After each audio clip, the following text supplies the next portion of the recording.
किया था सर उनको कौन से दोबारा रीसेंड करने, शायद उन्होंने सारा कर दिया, मैंने उनको मार्क कर दिया था।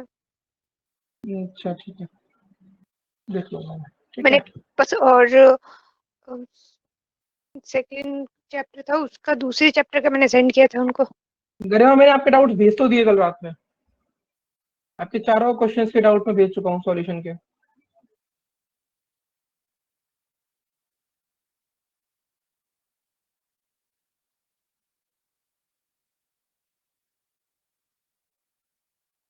Good afternoon Shreya.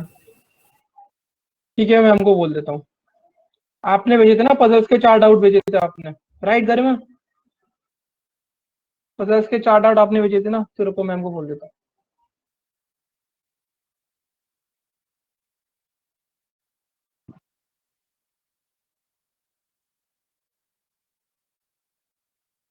ठीक है, और दूसरी चीज, डाउट्स भेजने के एटलीस्ट कम से कम 7 से 10 दिन आपको वेट करना पड़ेगा, ठीक है ना, क्योंकि बहुत सारे लोगों के डाउट्स रहते हैं और यहाँ पर रेगुलर सेशन में 4 से 5 घंटे हम लोग क्लास होती है तो दिक्कत होती है, ठीक है।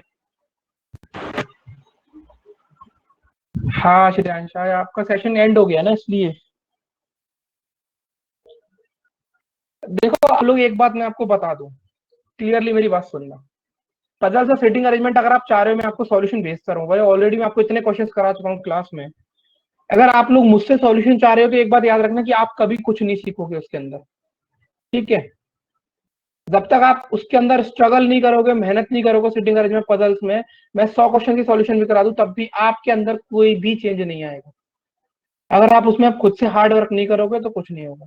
मैं पूरी सॉल्यूशन की भेज दूंगा उसकी, ठीक है, धीरे धीरे बनाकर, लेकिन उससे कोई फायदा नहीं है। चीजों को जब तक आप सीखोगे नहीं तब तक चीजें आपकी बेहतर नहीं होंगी, ठीक है।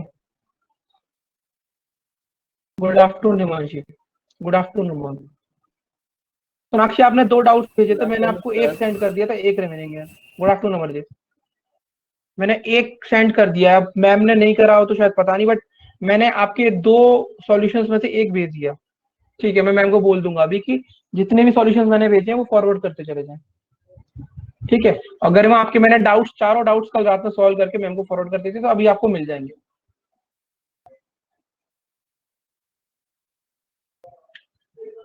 ओके। चलो, और बताओ, कोई परेशानी किसी को? 7 दिसंबर 18 जनवरी वाले बच्चे बताओ, उनसे तो आज के दिन ही मुलाकात होती है।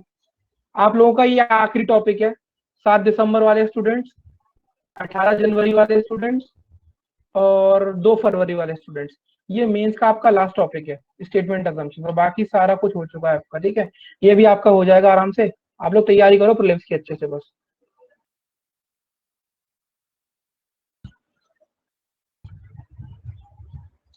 Thank you Shreyansh.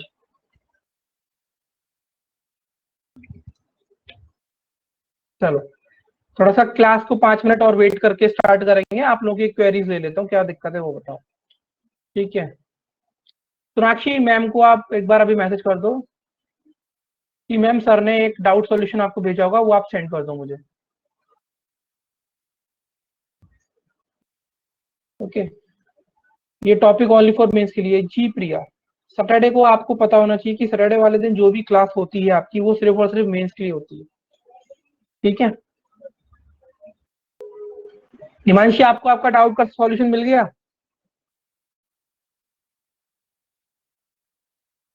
ठीक है, सबको मिल जाएगा, सबको मिल जाएगा, टेंशन मत लो, ठीक है। सारे डाउट्स मैं भेजूंगा, धीरे धीरे करके सारे भेजूंगा। सर, हाँ मऊ, तो मुझे एक ना उसमें डाउट है, सिलोगिज्म्स में जैसे लिखा हो कि only few B are not C, मतलब एक तो होता है देखो कि only few are not C, तो ये दोनों उसका सिमिलर है क्या? सेम, हाँ सेम मीनिंग है उसका। ठीक है।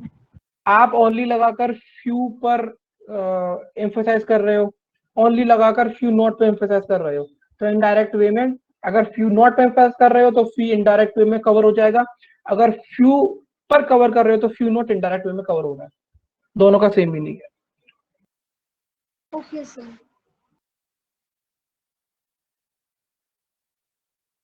ओके।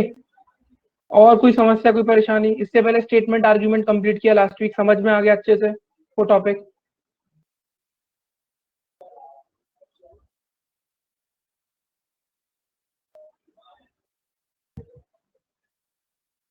चलो, तो ये वाला जो टॉपिक, ये वाला जो सिलेबस का राउंड है, ये आप लोगों का लास्ट टॉपिक है।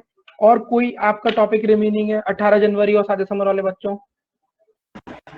कनिका, वो क्वेश्चन आप मुझे अब, हाँ संजीत बोलो। डिसीजन मेकिंग मेरा पेंडिंग था, वो तो नेक्स्ट होगा क्या सर? डिसीजन, देखो मैं वही तो बोल रहा हूँ आपसे, मैं क्या बोल रहा हूँ, 7 दिसंबर 18 जनवरी 2 फरवरी वाले स्टूडेंट्स का जो सर्कल था मेंस का, वो इस टॉपिक के बाद कंप्लीट हो जाएगा। उसके बाद कोई टॉपिक आप देख लेना सिलेबस में, कोई रिमेनिंग है तो आगे कवर कर लेना। मेरे एंड से हो चुका, आपका रह गया तो फिर से होगा ना, क्योंकि सिलेबस तो रिपीट होता रहेगा, उसकी कोई टेंशन नहीं है। आपको जब आपका जो भी रह जाए आप आगे कवर कर सकते हो। बाकी ठीक है, सबको हो गया एक्चुअली। वो कोई टेंशन नहीं है, चीजें यहाँ पर रिपीट होती रहती है, साइकिल चलती रहती है, आओ और कवर कर अपना। ठीक है, कनिका, क्वेश्चन नंबर 12 और 11 ये जो भी है आप मुझे नेक्स्ट फ्राइडे को याद से, आपका काम है शाम को भेज देना, मैं नेक्स्ट क्लास में से कवर कर दूंगा। ऋतिक वही चीज बोल रहा हूँ, जो भी स्टेटमेंट आर्गुमेंट के डाउट्स हैं वो आप नेक्स्ट फ्राइडे को मुझे भेज देना, वो नेक्स्ट फ्राइडे क्लास में कवर हो जाएंगे। ठीक है, और बताओ 7 दिसंबर और 18 जनवरी वाले स्टूडेंट्स, कोई चीज आपकी जो रिमेनिंग है इस टॉपिक के अलावा, कोई दिक्कत है, कोई परेशानी है किसी तरह की भी? गुड मॉर्निंग कोमल, कैसे हो? नो प्रॉब्लम, कोई बात नहीं। हाँ मानसी, हेलो। या फिर यहाँ इस वाले बैच में काफी सारे स्टूडेंट्स होते हैं जो बिछड़ जाते हैं, फिर वो मिलते हैं आज के दिन। आज हमारा रियूनियन का दिन होता है, सैटरडे वाला। ठीक है, ठीक है, चलो। तो सब लोग लगे हुए ना जोरों शोरों से तैयारी में एसबीआई क्लर्क की?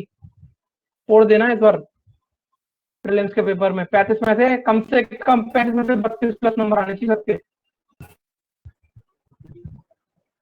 आएंगे कितने? अच्छा, कितने लोग कॉन्फिडेंट हैं 18 जनवरी और 7 दिसंबर वाले स्टूडेंट्स में, कितने लोग कॉन्फिडेंट हैं एसबीआई क्लर्क प्रीलिम्स में 32 प्लस मार सकते हैं? क्योंकि अगर कॉन्फिडेंट होंगे इसका मतलब प्रैक्टिस कर रहे हैं, और प्रैक्टिस कर रहे हैं तो कहीं ना कहीं उनके अंदर चेंजेस या इंप्रूवमेंट उनके अंदर हो रहा होगा, तभी बोल रहे हैं। अगर अभी भी आप 27-28 स्कोर कर रहे हो, अभी भी आपके पास 1.25 महीना है, तो आप आराम से 32 प्लस या 35 भी जा सकते हो। अभी जो लोग 27-28 ला रहे हैं, बहुत बढ़िया उमंग, शाबाश शाबाश मेरे शेर, नॉट शेर, शेरनी।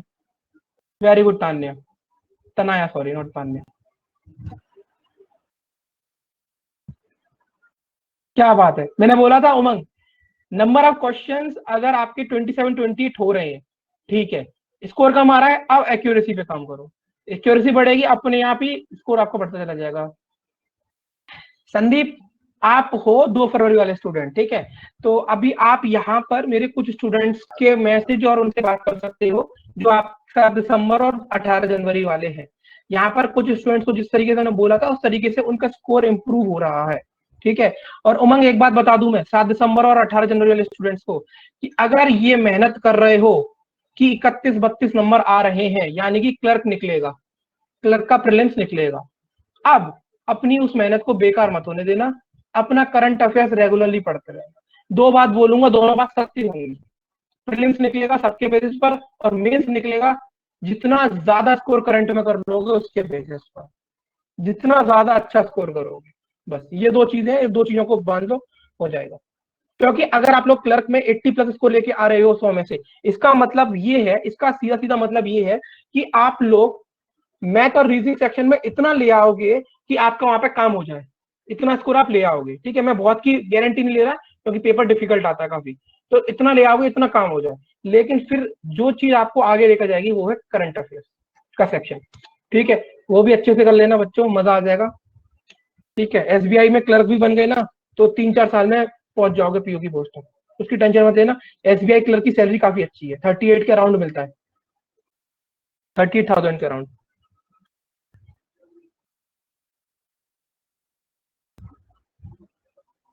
$38,000 मिलना भी आज के टाइम में, कैसे सर प्रमोशन होते हैं? जी हाँ, इन देखो, इसमें क्लरिकल की पोस्ट पे लगोगे तो इंटरनल एग्जाम्स होते हैं, इंटरनल प्रमोशंस होते हैं। ऑब्वियसली बात है कि अगर आप इंटरनल के बंदे हो तो आपका जो प्रेशर बाहर से फाइट करने पे होगा ना, उसका सिर्फ 40 या 50% ही रह जाता है, सिर्फ 40-50% प्रेशर और फाइट रह जाती है अंदर इंटरनल प्रमोशन से।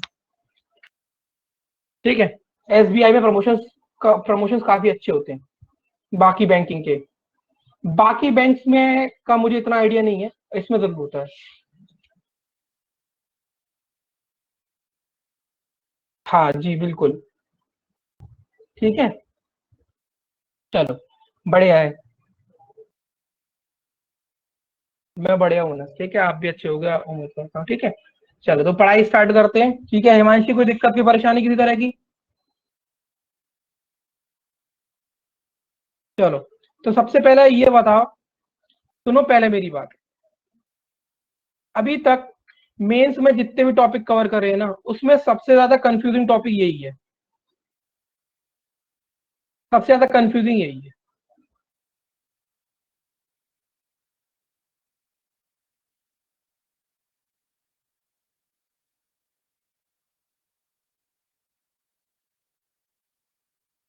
हाँ श्रेयांश, मैं ट्राई कर रहा हूँ नेक्स्ट सैटरडे। मैंने सैटरडे के लिए बोला था, ठीक है, मैंने सैटरडे के लिए बोला था, मैं फिर से बोल दूंगा।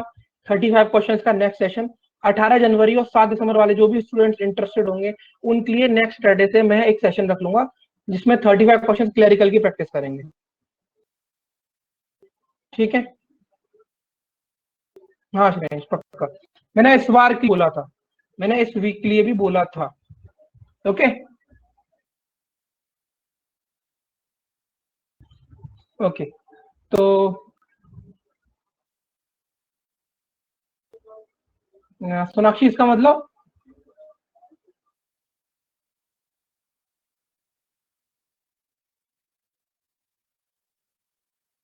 आर्ग्यूमेंट जितना कंफ्यूजिंग नहीं था उससे ज्यादा ये है। आर्ग्यूमेंट इतना कंफ्यूजिंग नहीं है, आर्ग्यूमेंट की आप प्रैक्टिस करोगे उसमें काफी सारी चीजें क्लियर हो जाएंगी। अभी आपको सिर्फ इसलिए डाउट्स आ रहे हैं क्योंकि कहीं ना कहीं अभी आप उसको अपने इमोशंस के साथ सोच रहे हो, इमोशन से नहीं सोचना, चीजों को प्रैक्टिकली सोचोगे तो वो चैप्टर आसान है। ठीक है, चलो ठीक है, सब चीज क्लियर है, स्टार्ट करते हैं। सबसे पहले मुझे ये बताओ, अजम्पशन का मीनिंग क्या होता है? What is the meaning of assumption?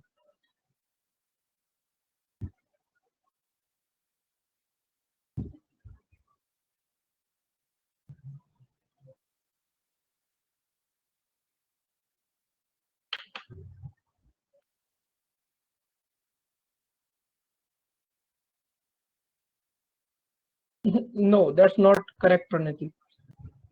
नहीं नहीं, सुनो, इस टॉपिक में नहीं, इमेजिन का भी मतलब नहीं होता, इमेजिनेशन अजम्पशन का मतलब नहीं है। सुनो, अजम्पशन का मतलब क्या, उसको पहले सिंपल शब्दों में सुनना। Taking something decided, anything that we assume before solving a problem to कैसा। सुनो मेरी बात, आप कोई भी स्टेप उठाते हो, आप कोई भी स्टेप उठाते हो, उस स्टेप को उठाने के लिए, उस स्टेप को उठाने के लिए आपको किस चीज ने मजबूर किया है, वो आपका अजम्पशन होता है। मैं अगर आपसे कोई बात बोलता हूं तो इसका मतलब कुछ ना कुछ सोचकर या चीजें मेरे को देखने को मिली होंगी, उसके बेसिस पे मैंने बोला।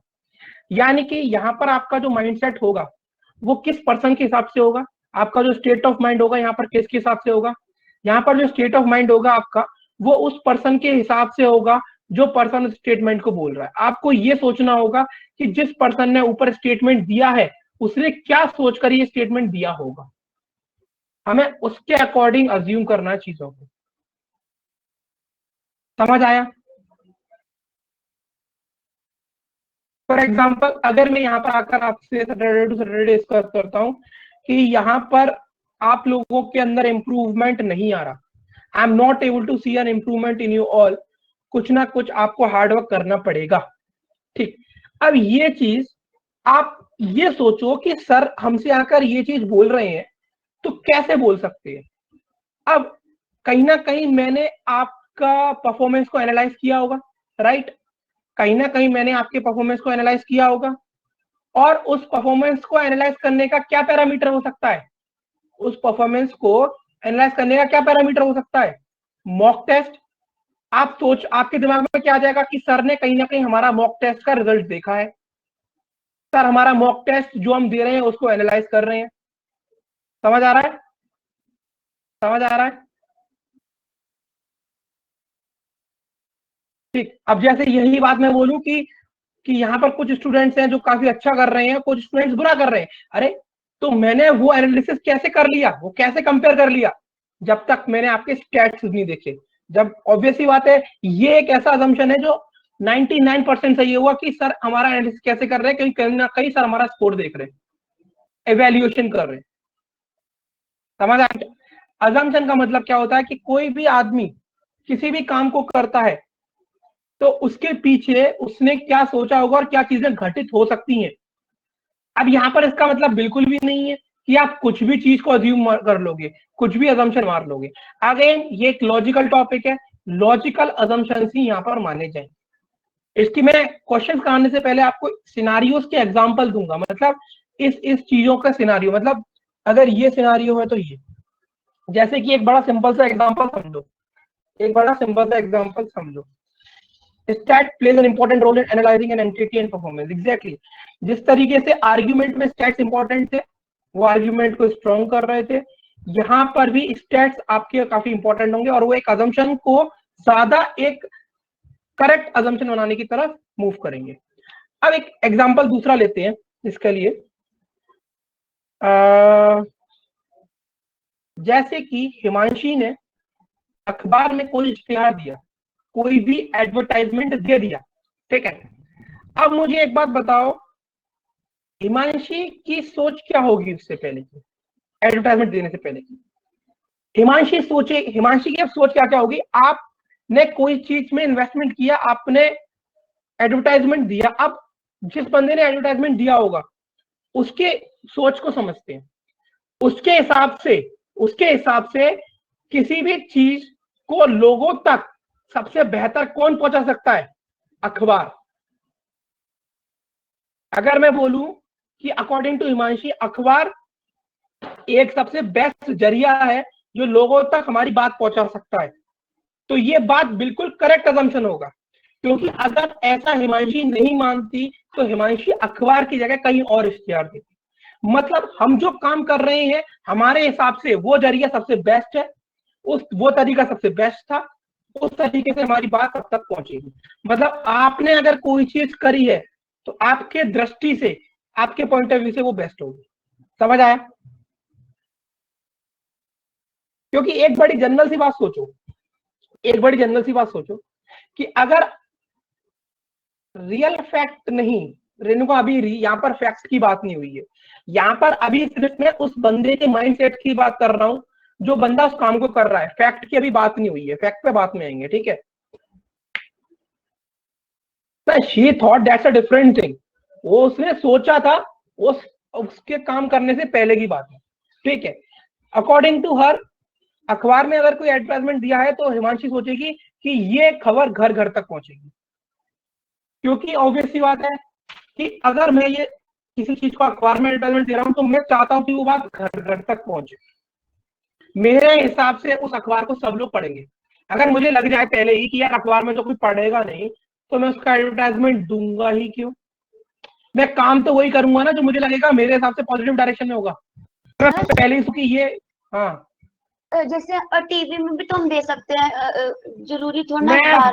मैं ऑप्शन की बात ही नहीं कर रहा, मैं ये जो अजम्पशन है स्टेटमेंट का, वो सिर्फ और सिर्फ उस स्टेटमेंट से कनेक्ट करता है। अगर एक बात बता दूं, अगर आप अखबार में इश्तिहार दे रहे हो और आप ये बोल रहे हो कि टीवी में ज्यादा बेहतर होता, तो एक बात याद रखना, आप अपने आप को बेवकूफ कहोगे। काम किया आपने, आप उस चीज को नीचा दिखा रहे हो, वो अजम्पशन नहीं हुआ, ठीक है। अजम्पशन वो होता है इंसान का जो उसके अकॉर्डिंग राइट डायरेक्शन में जाए। मैं कोई भी काम करता हूं तो पहले उसके बारे में 19, 20, 21, 22 सब सोचता हूं, फिर देखता हूं कि ये डायरेक्शन सबसे बेस्ट है। अगर मुझे लग जाए कि टीवी में बेस्ट है तो मैं अखबार में नहीं दूंगा। अगर आप अखबार में देने के बाद टीवी से कंपेयर कर रहे हो तो वो अजम्पशन गलत है। समझ आया? नहीं। आप अपनी जिंदगी में कोई काम करते हो, किसी चीज पे भरोसा करते हो, तो आपके हिसाब से वो चीज सबसे बढ़िया होती नहीं होती है? हाँ। बात खत्म, यही होता है अजम्पशन। अगर आपको वो चीज कम पसंद नहीं आ रही, कंपेयर नहीं आ रही, तो बुरा मत मानना, लेकिन आप बेवकूफ हो। कोई भी इंसान अगर कोई काम करता है और बाद में ये बोले कि नहीं ये ठीक नहीं है, हम भले ही हमारी चीज बाद में गलत हो जाए, वो एक अलग चीज है, लेकिन हमारा पर्सपेक्टिव क्या है, हमारा पॉइंट ऑफ व्यू क्या है कि वो चीज करेक्ट है, हमारे हिसाब से वो बेस्ट तरीका है। अगर मुझे एक बात बताओ, मुझे जैसे कोई भी शॉप अगर ओपन करनी है और मेरी शॉप है जूते चप्पलों की, ठीक है, मुझे शॉप ओपन करनी है, तो वो जो शॉप ओपन करूंगा वो मेरे को कहाँ करूंगा, मैं ऐसे मार्केट में करूंगा जहां पर ऑलरेडी शूज की शॉप हो और सारी। ऐसा तो नहीं है कि शूज की शॉप को खोलूंगा फास्ट फूड सेंटर के बीच में। मैं काम वही करूंगा जो मेरे हिसाब से बेस्ट होगा, भले ही वो चीज बाद में गलत हो जाए वो अलग चीज है, लेकिन मेरा हिसाब क्या है, मेरा हिसाब तो यही होगा ना कि भाई ये चीज बेस्ट है मेरे लिए। वो मेरा अजम्पशन यही तो होगा कि यहाँ पर खोलूंगा तो ठीक रहेगा, मेरा बिजनेस ज्यादा काम करेगा, यहाँ पे ज्यादा कस्टमर आएंगे। संजीत नो कमेंट्स, इसके ऊपर नो कमेंट्स, ठीक है। अब ये तो आपका पॉइंट ऑफ व्यू होना चाहिए, क्योंकि आप तो सब चीज यहाँ देख भी चुके हो, आप लास्ट 3-4 महीने से पढ़ भी रहे हो।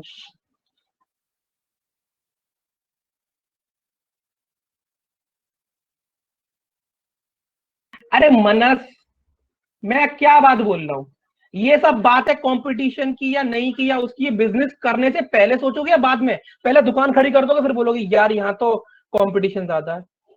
तो ये जो बातें सोच रहे हो ना, ये उस काम को करने से पहले सोचोगे। मैं यहाँ पर जनरल पॉइंट ऑफ व्यू का आर्गुमेंट नहीं कर रहा हूँ, मैं सिर्फ इतना बोल रहा हूँ कि लॉजिकली अगर आप कोई डिसीजन लेते हो तो उससे पहले के जो अजम्पशन होते हैं आपके, वो आपके अकॉर्डिंग पॉइंट ऑफ व्यू के हिसाब से पॉजिटिव होने चाहिए। समझ आया?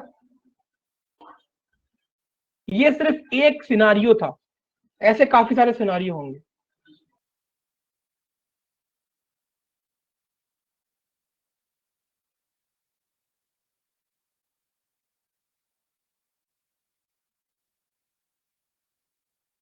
ड्रीम जॉब की बात नहीं है यहाँ पर, कोई भी डिसीजन लेने से पहले जो आप किस तरीके से सोचते हो वो सारा अजम्पशन कहलाता है, ठीक है। आप जो भी करते हो वो आपका अजम्पशन कहलाता है, आप किसी भी काम को करते हो वो आपका अजम्पशन कहलाता है, ठीक है।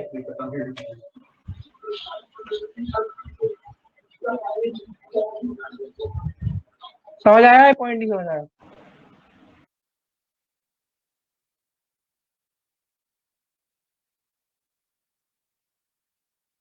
ठीक है, थोड़ा सा अब इसको पढ़ते हैं एक बार, ठीक है। यहाँ पर देखो अजम्पशन का मीनिंग क्या है, एक बार पढ़ो आप लोग खुद से। We need to predict things before investing, right sir?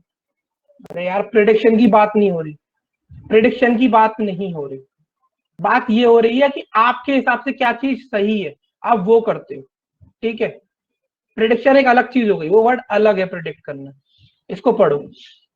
assumption का मतलब क्या आता है? It is something which is assumed, supposed and taken for granted when somebody says something.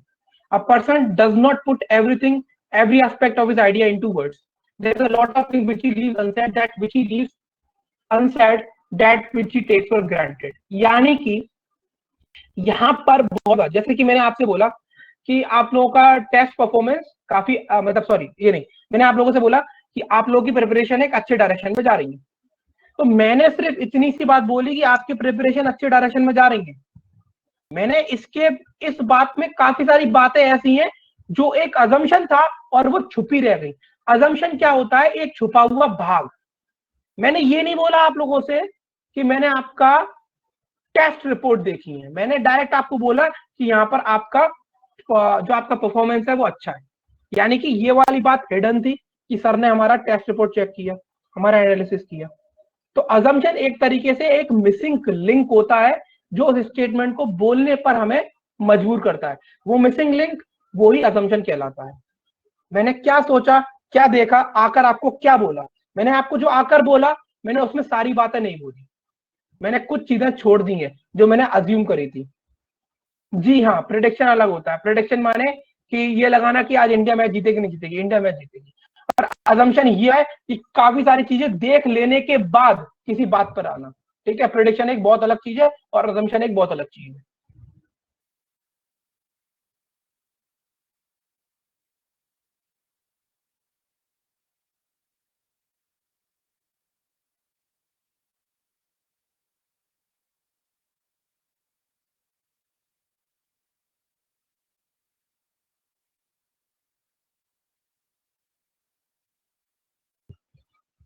समझ आया नहीं आया पॉइंट?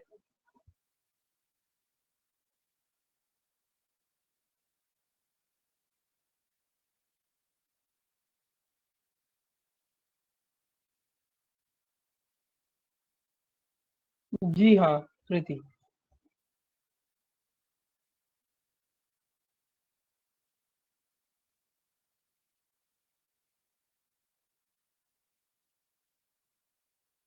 देखो एक बात बताओ करेगा कि अगर मैं आपको सिर्फ पढ़ाता हूँ क्लास में, क्वेश्चन सॉल्व कराता हूँ, ठीक। अब मुझे कैसे पता चलेगा कि आप कितनी प्रैक्टिस कर रहे हो, आप कितना हार्डवर्क कर रहे हो? किसी को भी जज करने के लिए टेस्ट ही तो देखा जाता है। Analysing before making decision is called also possible. हाँ वो भी ठीक है, ठीक है। समझ आया उमंग, कुछ कह रहे थे आप? ओके, हिमांशी समझ में आया?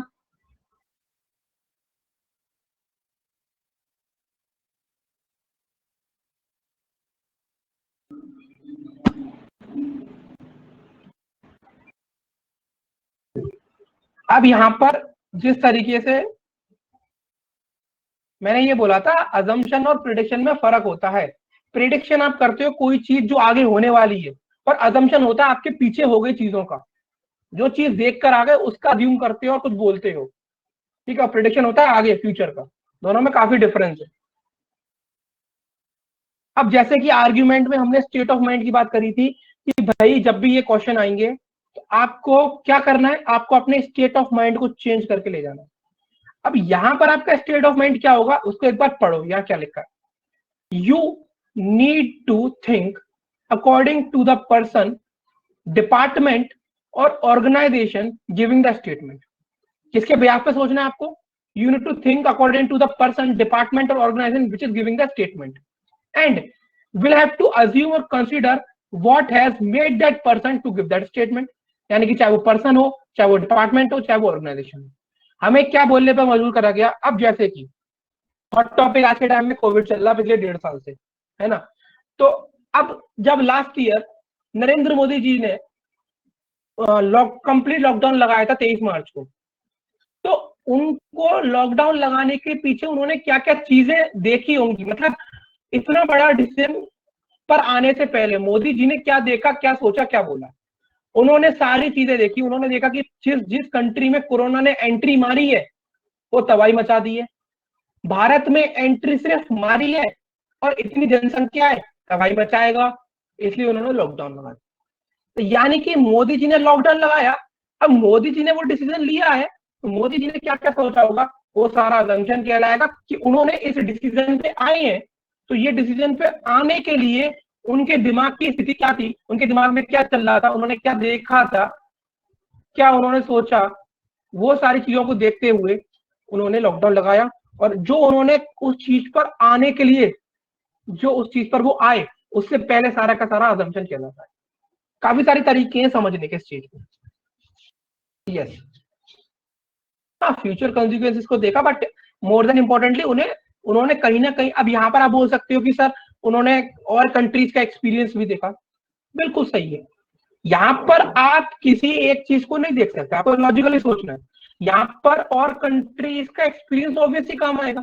जब वो चीज पर्सन टू पर्सन फैल रही है, तो इंडिया में तो इतनी ज्यादा डेंसिटी है, तो यहाँ पर अगर एक को हुआ तो बर्बादी कर देगा। मतलब हमें स्पीकर के दिमाग पढ़ना है आंसर निकालने के लिए। मैं वही तो बोल रहा हूँ, you have to think according to the person who is giving the statement. You have to think what has made that particular speaker और the person to give that particular statement, to come to that point. उसने उसे क्या चीज मजबूर कर दिया, वो उसके पीछे की जो रहस्य है, रहस्य में जो बातें हैं, उसे कहते हैं असम्पशन। समझ पाए रहस्य में बातों को?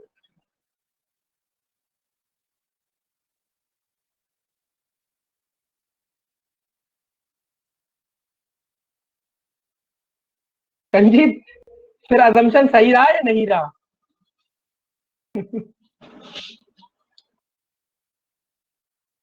We have to think according to speaker not according. मैंने यार प्रीति में इतनी देर से वही बोल रहा हूँ, यहाँ पर क्या लिखा था? यहाँ पर assumption है. It is something which is assumed, supposed and taken for granted when somebody says something. It's not you or me who is going to give a statement. It's the statement that will be given to you, and you will have to understand the circumstances, and then you will have to think according to the person. ठीक.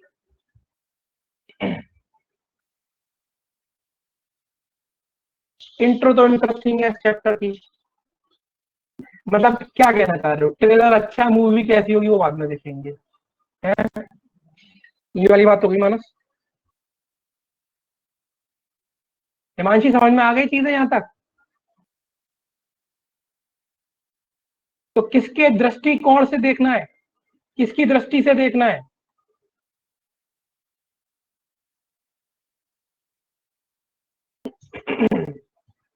Speaker की दृष्टि से देखना है. We need to think about the points made by the speaker while giving the statement. और obviously बात है, again जितने भी टॉपिक पढ़े हैं आपने, statement, assumption, argument, conclusion, in syllogism, statement में इनइक्वालिटी में स्टेटमेंट देखता है, तो statement are always consider to be true. अगर स्टेटमेंट ही ट्रू नहीं होगा तो भैया दिमाग अपना कहाँ लगाएंगे? ठीक है.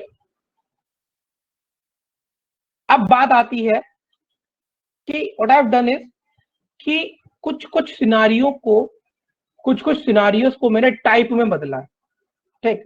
मैक्सिमम 70 to 80% क्वेश्चन कहीं ना कहीं इन तीन और चार टाइप जो मैं डिस्कस करने वाला हूं, इससे आप कोरिलेट कर पाओगे तो आंसर देने में कहीं ना कहीं आसानी होगी. जैसे टाइप 1 है जो अभी मैं बात कर रहा था, एडवर्टाइजमेंट की. अब जब आप कोई एडवर्टाइजमेंट देते हो, ये बात आई कि चलो आप एडवर्टाइजमेंट दे रहे हो. अब आप एडवर्टाइजमेंट दे रहे हो तो मुझे क्या क्या अजम्पशन सही लगना चाहिए आपका एडवर्टाइजमेंट के अकॉर्डिंग. मतलब आप दे रहे हो तो मुझे आपके बिहाफ पर क्या क्या चीज सही लगनी चाहिए. देखो, you always publish the advertisement in an area which is related to the subject for which you are publishing the advertisement. अब मुझे किसी कोचिंग इंस्टीट्यूट का एडवर्टाइजमेंट देना है, मुझे किसी कोचिंग इंस्टीट्यूट का एडवर्टाइजमेंट अगर देना है तो मैं कहां पे दूंगा? मैं किसी इंडस्ट्रियल एरिया में दूंगा. क्या मैं किसी इंडस्ट्रियल एरिया में दूंगा? अमरजीत कहां पे दूंगा एडवर्टाइजमेंट? मैं एडवर्टाइजमेंट की जगह पे दूंगा जहां पर पहले से बच्चों की भीड़ हो, जहां पर प्रिपरेशन करने वाले लोग हो काफी सारे. एडवर्टाइजमेंट दूंगा. तो ये चीज क्या है? ये सारी चीजें ऐसी हैं कि अगर कोई भी खाने पीने की जगह तो फिर यंगस्टर ज्यादा घूमते हैं ना, तो वो भी एक सही असम्पशन हो जाएगा. ये सारे यंगस्टर्स वहीं मिलेंगे, फास्ट फूड खाते हैं. आजकल का यूथ फास्ट फूड पे जिंदा है वैसे भी, इसलिए इम्यूनिटी बाहर निकल के आ रही है सबकी.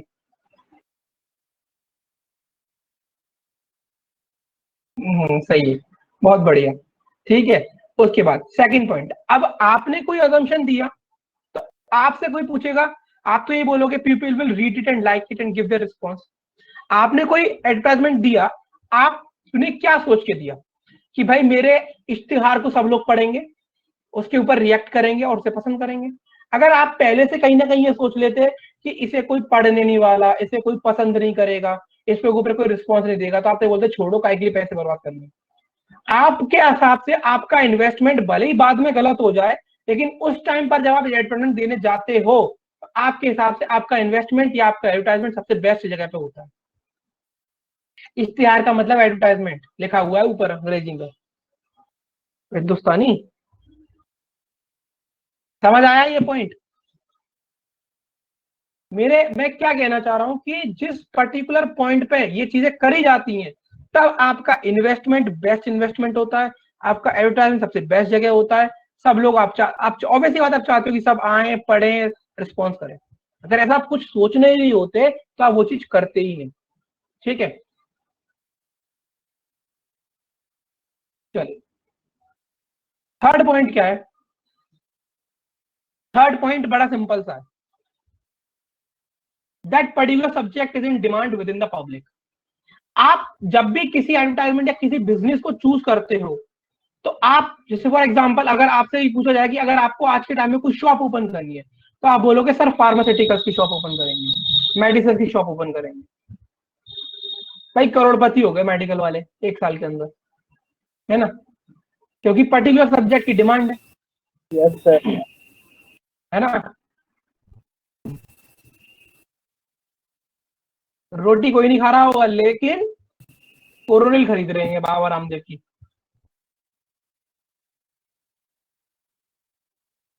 ग्रोसरी वाले भी, ऑनलाइन शॉपिंग भी।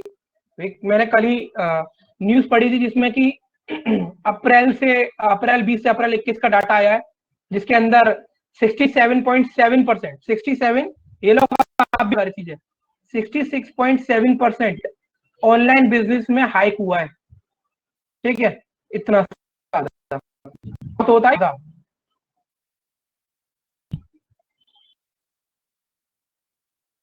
ये आपकी 2020 से लेके 2021 की रिपोर्ट आई थी ऑक्सीजन प्लांट की। सर अब तो कोरोना वैक्सीन बनाने वाली दवाइयां सबसे ज्यादा मालूम ही हुई पड़ी हैं कंपनी में, वही कह रहा हूं मैं। हाँ, तो फार्मास्यूटिकल तो मेडिकल शॉप तो पूरे साल खुली रही हैं।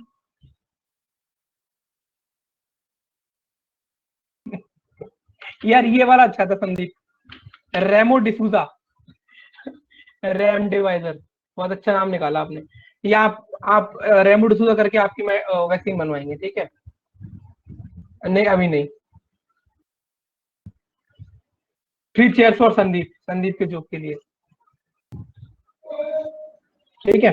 चलो, तो ये जो सिनारियो था, इस सिनारियो में हम लोग बात कर रहे थे इश्तिहार की, एडवर्टाइजमेंट की। ठीक है, एडवर्टाइजमेंट के बारे में चीजें किस तरीके से होती हैं। ठीक है। संदीप प्रो है, ये संदीप प्रो है।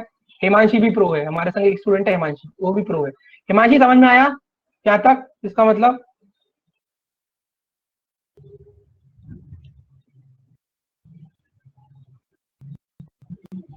चल, अब ये जो ऊपर दिया था इसका एग्जांपल देख लो। आप लोगों ने फिर हेरा फेरी तो देखी होगी पिक्चर, उसमें अक्षय कुमार क्या कहता है, 10 दिन में पैसा डबल, 10 दिन में पैसा डबल, याद है डायलॉग अक्षय कुमार की पिक्चर फिर हेरा फेरी, फिर हेरा फेरी का। वैसा ही एग्जांपल है, double your money in 5 months an advertisement. कौन कौन ऐसी स्कीम में पैसा इन्वेस्ट करेगा? ऐसी स्कीम में पैसा कौन कौन इन्वेस्ट करेगा?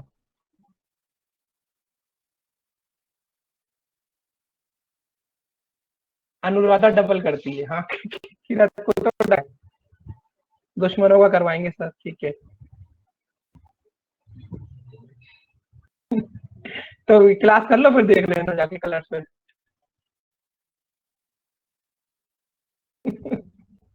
ठीक है, चलो देखो यहाँ पे क्या लिखा है, double your money in 5 months advertisement. सबसे पहले मजाक मस्ती तो ठीक है, अब यहाँ पर अपना दिमाग मत लगाना, अपना दिमाग लगाने मत बैठ जाना। रेणुका, मैं क्या बोल रहा हूँ, आपने बोला सर कोई पैसा लगाएगा नहीं, ये फेक न्यूज है। आप पता क्या कर रहे हो, आप अपना जनरल पॉइंट ऑफ व्यू दे रहे हो। मैं वही समझाने की कोशिश कर रहा हूँ, यहाँ पर वो अपना दिमाग नहीं लगाना, ये आपको किसके हिसाब से सोचना है, जिस कंपनी ने ये इश्तिहार दिया है। थिंक लाइक अ स्पीकर यार, मनस बोल रहा है, ठीक है, थिंक लाइक अ स्पीकर। मतलब आपको ये उस कंपनी, उस ब्रांड के हिसाब से सोचना है जिसने ये एडवर्टाइजमेंट दिया है, ठीक है। अब नहीं Renuka, general point of view नहीं रखना यहाँ पर, ठीक है। हिमांशी बताओ क्या सी होगा यहाँ पर? सर देखो अभी तो पहले मैं ना, आपकी बात सुन रही थी, मैंने पढ़ा ही नहीं assumption। पढ़ो इसे, ज्यादा मजा आ रहा आपको मेरी बात सुनने में। चलो ये पढ़ो क्या लिखा है। Second sir. ठीक है मुझे, इसको समझो, बड़ा सिंपल सा एग्जांपल है, बहुत सिंपल है।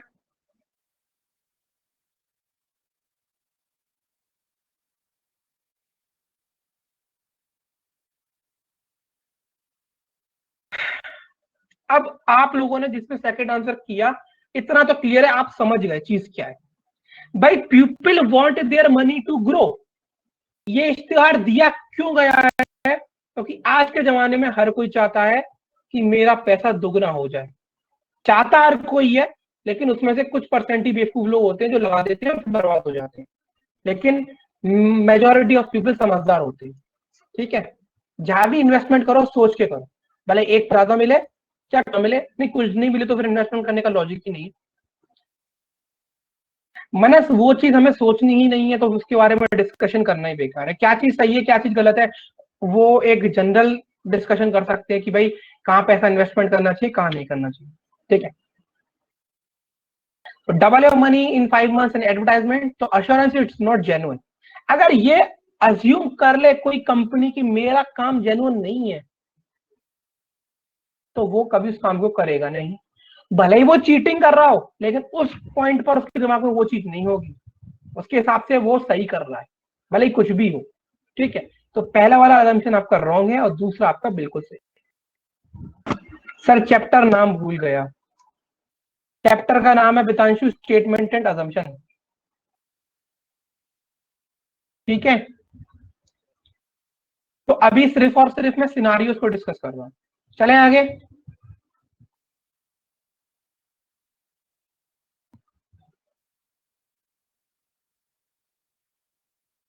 दूसरा देखो,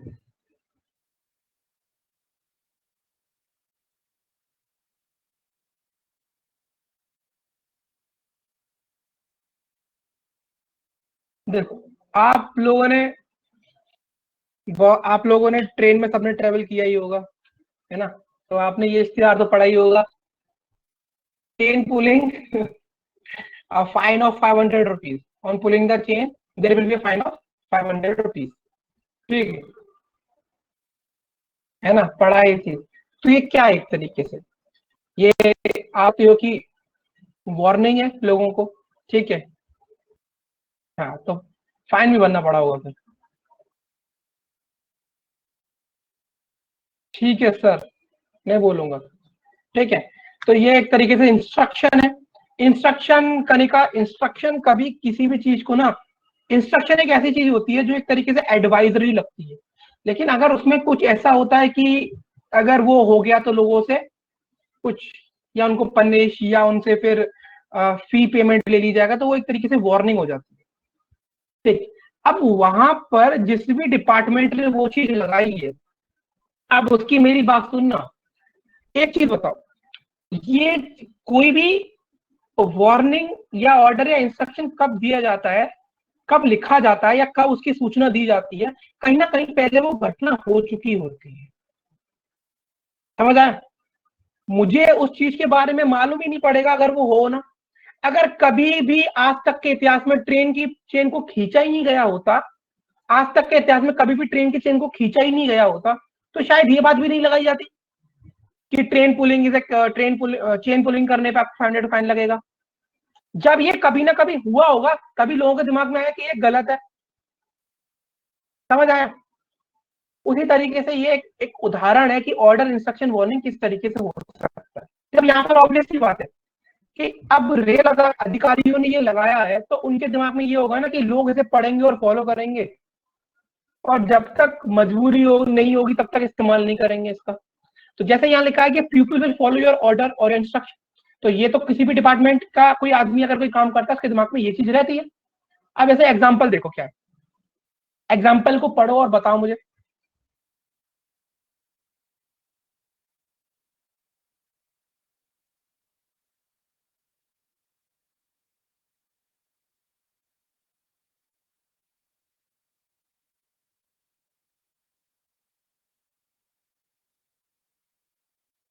फर्स्ट इफ यू, हाँ मर्जीत क्या कह रहे हो?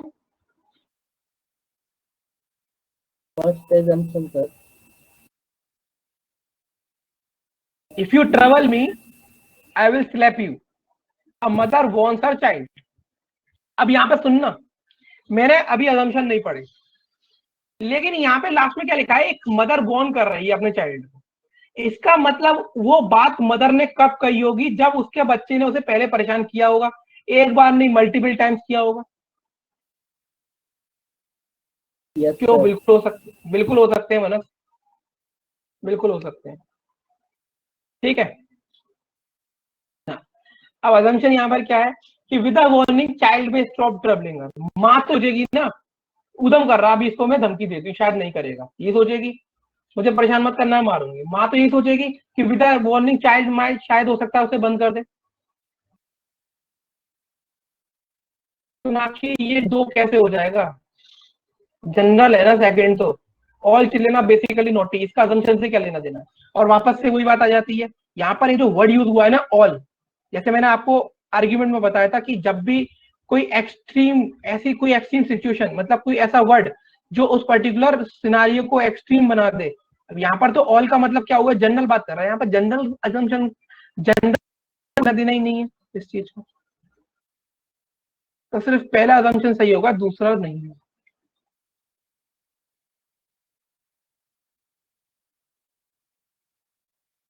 बिल्कुल मनोज, सही बात सर है। जैसे अगर इसमें ऑल ना भी होता तब भी ये कट होता ना। तब भी गलत होता। चिल्ड्रन आर बेसिकली नॉटी, ये एक आप अपने हिसाब से दे रहे हो, इसमें माँ का सोचना वोचना कुछ नहीं है। हाँ ठीक है। ठीक है, तब भी ये सही नहीं होता, ऑल नहीं होता तो भी सही नहीं होता। समझ आया एक तरीके से ये भी आपको? Yes sir. ठीक, देखो एग्जांपल इसका,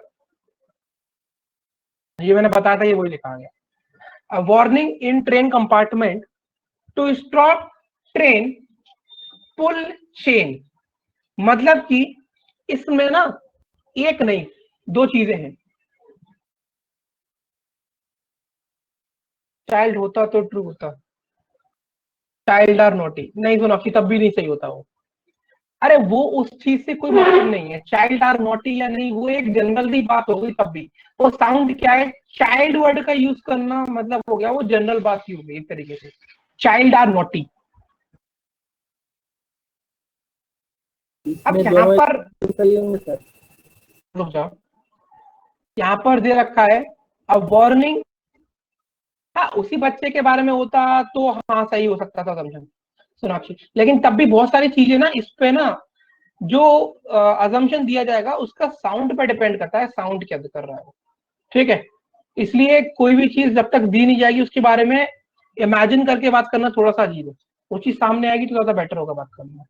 ठीक है, अब जैसे क्या दे रखा है, a warning in train compartment to stop train pull chain, मतलब ऑब्वियस ही बात है ना, मैंने ट्रेन के अंदर सुविधा दे रखी है चेन खींचने की, तो सुविधा दे रखी है कि भाई कोई बूढ़े हो बुजुर्ग हो, किसी पर्टिकुलर स्टेशन पे उतरना है, भीड़ बहुत ज्यादा उतर रही है, वो नहीं उतर पा रहे, तो अगर उस सिनारियो में ट्रेन चल जाए तो भाई खींच दो, मतलब सुविधा है। लेकिन हम देश में बदमाश है, मैंने कहा यार एक बार एक्सपीरियंस तो ले क्या होता है, उन जैसों के लिए पेनल्टी है, क्योंकि वहां लिखा penalty for improper use, emergency situation के लिए है, मिसयूज करती हो तो फाइन है। पहला क्या है, some people misuse the alarm chain, ये अजम्पशन बिल्कुल सही है, क्योंकि जब ये चीज हुई होगी तभी उसके आगे पेनल्टी लगाई गई है, क्योंकि भाई कुछ लोग टाइम पास के लिए रोक रहे हैं, ट्रेन में बोर हो रहे हैं तो चलो चेन खींच के देख लें, तो अजम्पशन नंबर 1 बिल्कुल करेक्ट है।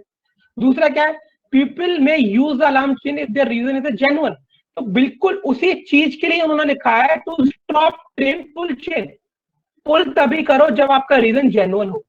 समझ आया? तो यहां पर दोनों के दोनों अजम्पशन सही है।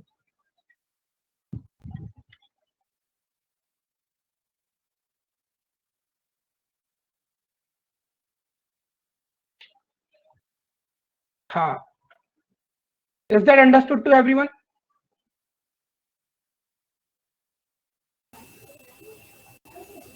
Yes sir. ओके अमरजीत, कोई समस्या कोई परेशानी नहीं आता? ठीक है, छोटी छोटी चीजों से बात करूंगा तभी आगे लेके जाऊंगा चीज को, क्योंकि अगर डायरेक्ट में बड़े बड़े क्वेश्चन पे आ जाऊंगा और छोटे छोटे सिनारियो नहीं बताऊंगा तो चीजें पूरी तरीके से हवा में निकल जाएंगी। और ये वाले क्वेश्चन को आप जैसा, वैसे तो एसएससी में इतने क्वेश्चन नहीं आते, लेकिन हाँ इस टाइप के प्रॉब्लम्स भी आपको रेलवेज के एग्जाम्स जो होते हैं, आपको क्लरिकल के एग्जाम्स में भी ऐसा एक आधा छोटा क्वेश्चन देखने को मिल सकता है। हाँ लेकिन पीओ के लिए थोड़ा सा लैंग्वेज भी डिफिकल्ट होती है और थोड़ी लेंथ भी बढ़ती है उसकी। ठीक है, अगला है टाइप 3 स्टेटमेंट। देखो टाइप 3 स्टेटमेंट का मतलब होता है नोटिस, यानी कि सूचना।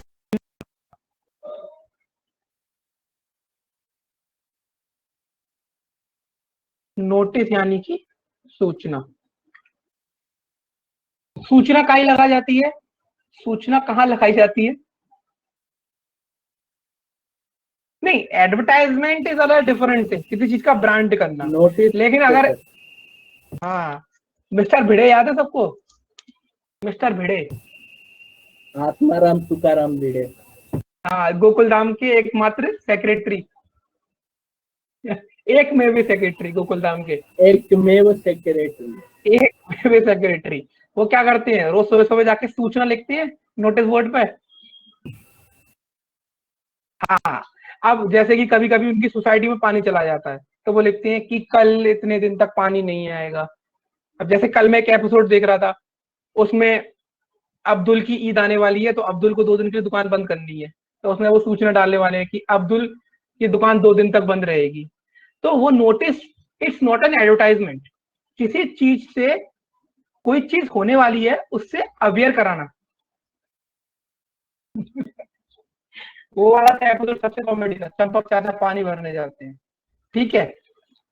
तो किसी चीज, कोई चीज होने वाली है उससे किसी को अवेयर कराना, ठीक है।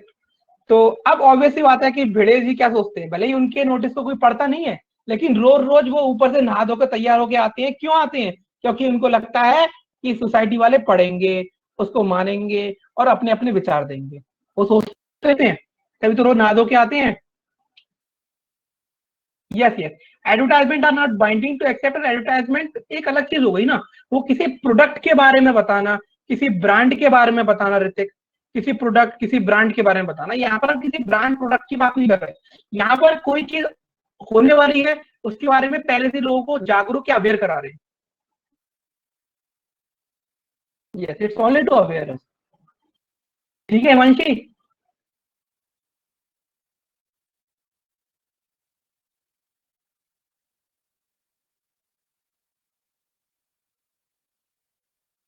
इसका एग्जाम्पल देखो। हाँ, सोसाइटी मेंटेनेंस का चेक भरने के लिए बेटे कभी कभी नोटिस बोर्ड पर लिखता है, लेकिन जेठालाल हमेशा लेट ही चेक भेजता है। तो उस तरीके का एग्जाम्पल है ये।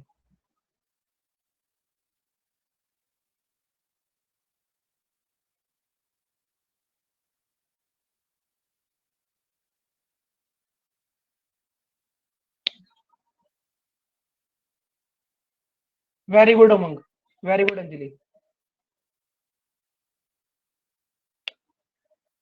सनाया, थर्ड ऑप्शन है इसमें कुछ? वेरी गुड हिमांशी, बहुत अच्छे।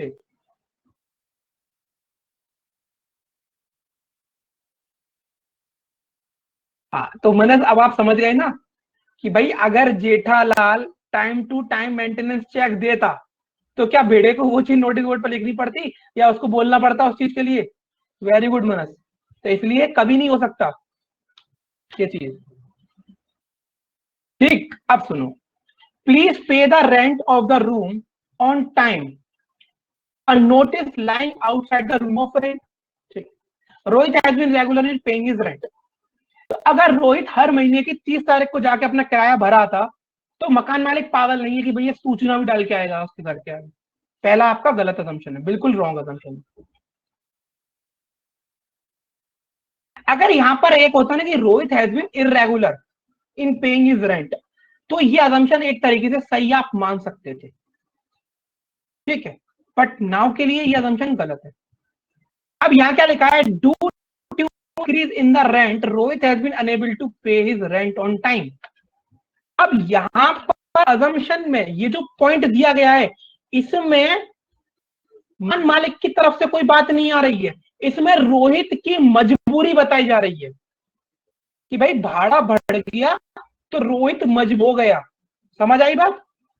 इस वाले एग्जांपल में रोहित की मजबूरी, यानी कि जिसने स्टेटमेंट ही नहीं दिया, उसके बारे में या उसकी मजबूरी सोची जा रही है। नोटिस सिर्फ बताने के लिए, सो दैट कि नेक्स्ट टाइम वो टाइम पर पे करे। एग्जैक्टली, समझ आया? सेकंड वाले का गलत होने का रीजन ये है कि हमें यहाँ पर रोहित की मदद से कोई मतलब नहीं है। यहाँ पर नोटिस डालने आया है वो क्या कर रहा, तो दूसरा वाला आपका इलॉजिकल है क्योंकि वो स्पीकर की बात नहीं कर रहा।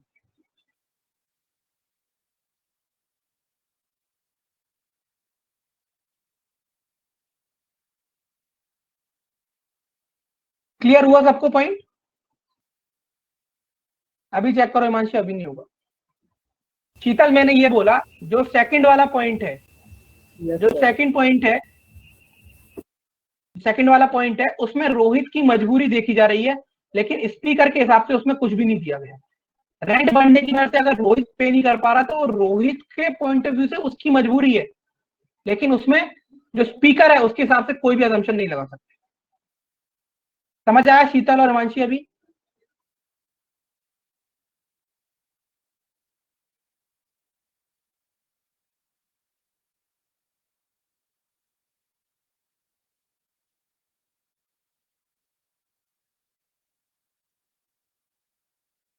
ठीक है, तो अभी आज हम इसको यहीं तक रख, है ना, नेक्स्ट सैटरडे को इसे कंटिन्यू करेंगे। ओके, कोई डाउट किसी को आज इतना भी पढ़ाया क्या तक? हाँ संजीत बोलो। सर जो सेकंड पॉइंट है, रेंट जो इंक्रीज हुआ है वो तो स्टेटमेंट जो बोल रहा है मकान मालिक वही तो इंक्रीज कर रहा है ना, तो उस बेसिस हम लोग नहीं सोच सकते कि एक बात रेंट बताओ, इंक्रीज कर रहा है उस बेसिस सुनो पे। सुनो मेरी बात सुनो। अगर वो रेंट इंक्रीज कर रहा है तो ऑब्वियसली बात है, एक जनरल पॉइंट से सोचते हैं, अगर आप किसी के किराए पर रह रहे हो, अगर वो रेंट इंक्रीज कर रहा है तो 1 महीना पहले बोलेगा या 2 महीना पहले बोलेगा आपसे। अगर आप रहना नहीं चाहते बढ़े हुए रेंट पे तो आप निकल चले जाओगे, दूसरी जगह चले जाओगे ना, तो इसका नोटिस से क्या रिलेट? अगर आपको रहना नहीं था तो आप पहले छोड़ देते, या आप नहीं पे कर पाते तो पहले छोड़ देते। यहां पर उससे कोई लेना देना नहीं है, वो इलॉजिकल चीज है। समझ आया संजीव? Okay okay sir. और कोई डाउट किसी को?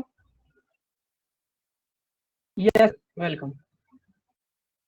अभी आगे और पढ़ेंगे, इसमें मजा आएगा आपको। ठीक है, ओके रेणुका, आप भी बच्चे टेक केयर। ठीक है भाई, चलो फिर बाय बाय, और मैं कोशिश करूंगा। हाँ अमरजीत, ठीक है, थैंक यू सर। ओके। हाँ प्रीति, कुछ भी नहीं बोला गया।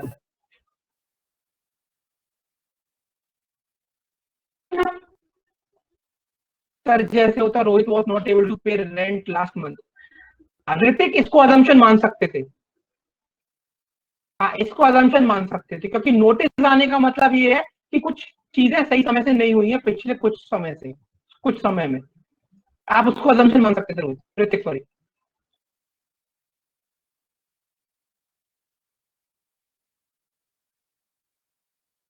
ओके आप लोगों को चलो ठीक है भाई, 7 दिसंबर वाले 18 जनवरी वाले अपनी प्रैक्टिस जारी रखो।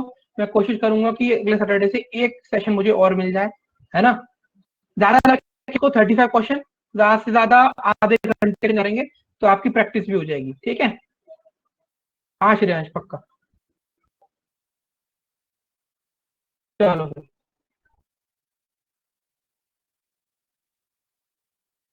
चलो फिर बच्चों, bye bye, take care. Sonakshi आप लोगों के लिए, आप लोग भी आ जाना, बात कर लेंगे। ठीक है, मैं बात कर लेता हूँ मैम से, बता दूंगा। 2 फेब वाले बच्चों का भी सिलेबस होने वाला तो आपको भी करा दूंगा जो।